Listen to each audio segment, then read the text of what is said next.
Welcome back to Sports Prophecy TV, guys. I'm your host, Jay Taylor, and today we're going to discuss some comments made on SportsMax last night by one of their analysts. He goes by the name Lajay Williams. This young man was very inconsiderate. He went on to speak about players like Michail Antonio. He also made a huge blunder by stating that Junior Flemings is one of those marquee players that we're waiting on.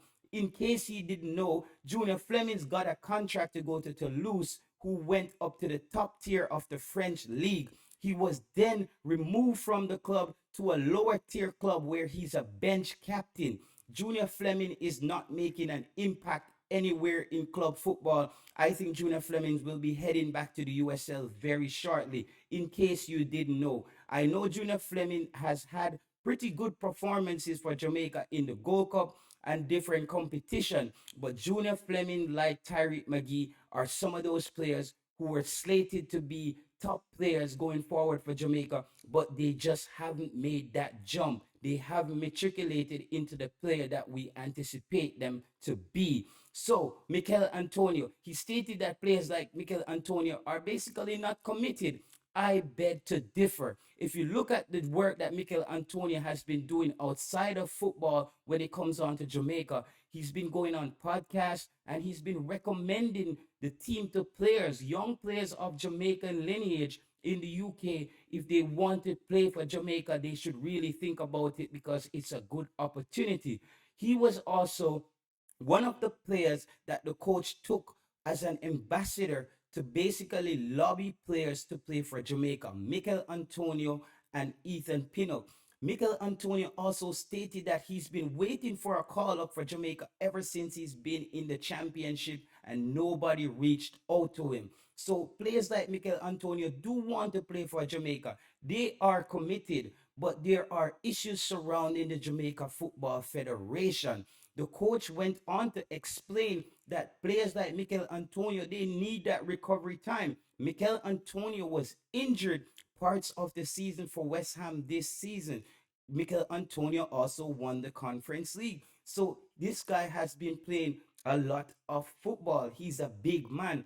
These players need to recover. If you remember clearly, last year there was also issues surrounding whether or not Michail Antonio was able to bring his personal physio to the Jamaican setup, because these players want to work with people who knows their bodies and can get them to recover and basically get them to perform at the highest level.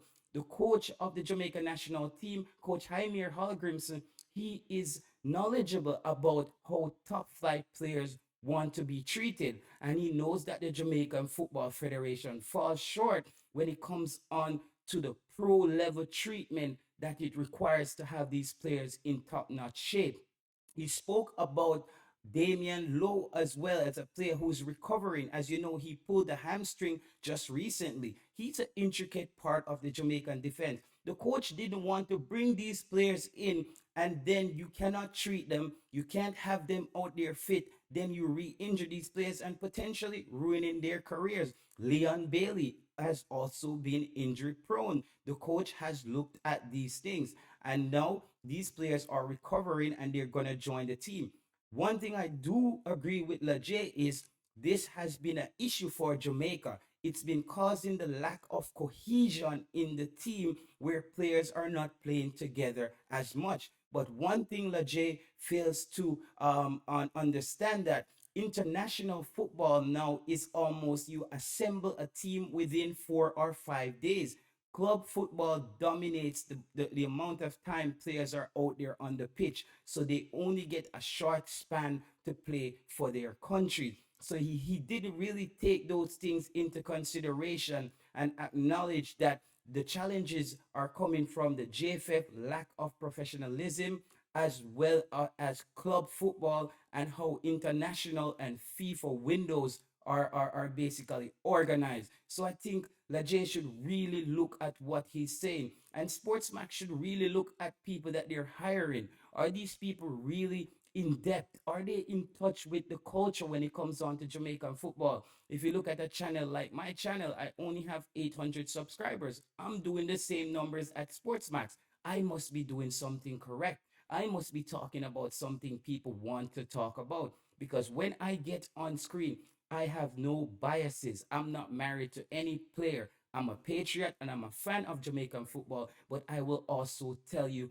how it's going to go. Yesterday, the team had a fairly decent performance. Though they lost, they were still very composed on the football. Jamaica didn't go the route of playing that big long ball. There are going to be incremental steps that Jamaica will take to become a full-fledged team, and those things are going to take 2 to 3 years. This is a 2 year project. However, I know if the team is not winning, the coach will come under pressure.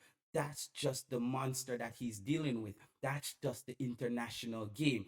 When you're not winning, fans are going to come at you. But I think the Jamaican fans do understand that this coach brings a different level of professionalism.